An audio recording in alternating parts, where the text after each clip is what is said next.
सकता। प्राची, मेरा मन आज बहुत दुखी है क्योंकि मैं सोच रही हूँ कि कब तक अंत होगा, हम कैसे इन सब पापियों से मुक्ति पाएंगे। तो मैं आपके माध्यम से पूरे देश को कहना चाहती हूँ कि रक्त बीजों को नष्ट करो, अपने भीतर की दुर्गा जगाओ। सरकारें तो हैं ही, वो तो अनुकूल हैं ही हैं, लेकिन सरकारों को भी विवश करो, अपनी पीड़ा, अपना दुख व्यक्त करो। कितना दुर्भाग्यपूर्ण है कि किसी को आप मौत के घाट उतार दो और उनको निर्वस्त्र कर करके देखो। इसका अर्थ है कि भारत की धरती पे तुम ये सिद्ध करना चाहते हो कि हिंदू होना पाप है, हिंदू होना अपराध है। हमारे सौहार्द को, हमारे प्रेम को, हमारी वसुदैव कुटुंबकम की भावना को तुम हमारी कायरता ना समझो, क्योंकि अधिक रगड़ होती है ना तो चंदन में भी आग पैदा हो जाती है। हम सोचते हैं सारे लोग मुख्य धारा में आए, सब ठीक ठाक हो जाए। देखो, ये सीमा पार पड़ोसी है, लेकिन अगर अंदर के लोग घातक ना हो, आस्तीन के सांप ना हो, तो पड़ोसी कभी सफल नहीं हो सकता। तो मैं देश की सरकार को भी कहूँगी कि इनको नष्ट करो, इनकी पीढ़ियाँ याद करें, ऐसा दंड दो और पूरे भारत को। अभी आप देखो मुर्शिदाबाद में क्या हो रहा है, बंगाल के अंदर क्या हो रहा है, बांग्लादेश के अंदर क्या हो रहा है। जहाँ हिंदू है वहाँ हिंदू का अपमान, हिंदू की बेटियों के ऊपर, हिंदू की पुत्रियों के। और आप देखते हो सारे संसार में जब कोई किसी समाज को अपमानित करना चाहता है तो उनकी पुत्री को अपमानित करता है, हमारी पुत्रियों को। अब ये जो घटना घटी है, सामने पति की हत्या कर दी जाए और ये कहा जाए उस रुदन करती स्त्री से कि मुझे भी मार डालो मेरे पति के साथ, तो कहा जा रहा है कि जाके अपने प्रधानमंत्री को बताओ कि यहाँ ये हुआ है। क्या करना चाहते हैं वो? हमें चुनौती दे रहे हैं, हमारे स्वाभिमान को, हमारी संप्रभुता को, हमारी अखंडता को। पिद्दी से हो तुम, तुम्हारी क्या औकात है। लेकिन मैं देश की सरकारों से कहती हूँ कि आप इस हिमालय जैसी पीड़ा का शमन कीजिए। हम नहीं देख सकते 27 लोगों को मौत के घाट उतार दिया, पूरा भारत बिलख रहा है। इसलिए मैं राम कथा कह रही थी प्राची, मेरा कर्तव्य था, मुझे कथा कहनी है। एक कथाकार का कर्तव्य होता है अपने भावों पर अंकुश लगा के श्रोताओं को अपनी बात कहे। लेकिन अभी मेरा मन बहुत व्याकुल है। मैं सोचती हूँ कि भारत की भूमि, ऐसा क्या हम लोगों ने कर दिया कि उस देश का विभाजन भी हुआ, विभाजन के बाद भी चैन नहीं है। और अब देश के अंदर सब मुख्य धारा में आए, देश के प्रधानमंत्री किसी के प्रति भेदभाव नहीं करते प्राची, सबको भोजन, बल्कि वो समाज जिनको हमें जो हमें काफिर समझते हैं, जो समझते हैं कि हम मार देने योग्य हैं, उनके लिए भी इतनी सारी सेवाएं हो रही हैं।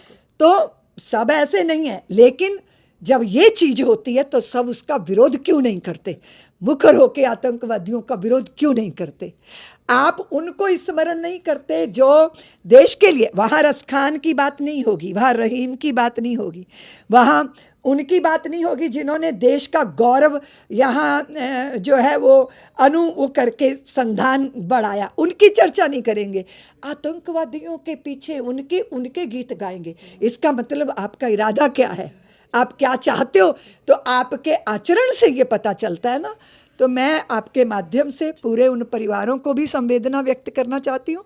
और हिंदू समाज से मेरा निवेदन है कि जातियों के बंधन तोड़िए, ऊपर उठिए और अपने ऊपर हुए अत्याचारों के विरुद्ध आवाज़ मुखर कीजिए, क्योंकि बिना रोए तो माँ भी दूध नहीं पिलाती। हम अपनी धरती पे कैसे अपमानित हो रहे हैं, हम अपनी धरती पे कैसे मारे जा रहे हैं। हम शरणार्थियों को शरण देते हैं और वही शरणार्थी तथाकथित ऐसे लोग देश के अंदर बम बन के फूटते हैं।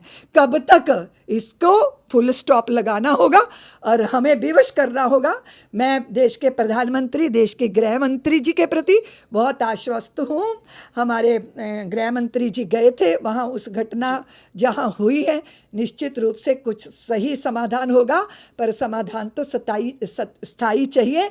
आप पत्ते और डालियाँ काटते रहोगे, कुछ नहीं होने वाला। आप जड़ पर मट्ठा डालिए, ये विचारधारा है जो सारे विश्व के मनुष्य को आफत में डाले हुए है।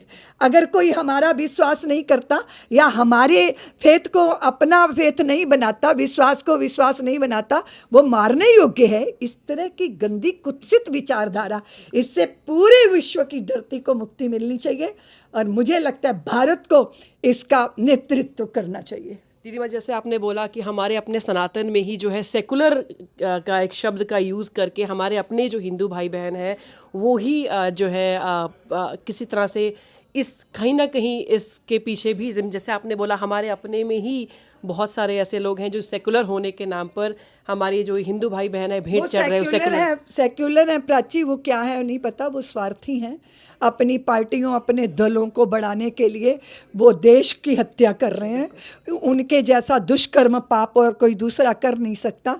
ये किस तरह के कपूत हैं जो देश की बढ़ती हुई प्रगति को देख के उनके छाती पे सांप लौटते हैं और वो देश के दुश्मनों के पक्षधर होके खड़े हो जाते हैं। कितना विचित्र है, ये समाप्ति नहीं हो रहा। ये देशद्रोहिता, ये गद्दारी, ये आस्तीन के सांपों को पालना, ये शत्रु बोध का ना होना कितना विचित्र है। कब तक अपने आप को हम धोखा देंगे? इसलिए ऐसे लोगों को पहचानना चाहिए और उनका वध कर देना चाहिए। वध करने का अर्थ क्या है? ये इनकी जो जिंदगी है वो राजनीति की कुर्सियां हैं, ये राजनीति की रोटियां सेकना चाहते हैं। ऐसे लोगों की राजनीति की दुकानें बंद कर देनी चाहिए और हिंदू समाज ये कर सकता है। एकजुट हो जाइए और जो भी आतंकवादियों के पक्षधर हों उनको पहचानिए। हमारे यहाँ कहा गया है, जाके प्रिय ना राम वैदेही तजिए ताहि कोटि वैरीसम यद्यपि परम स्नेही। इस मंत्र को सबको अपना लेना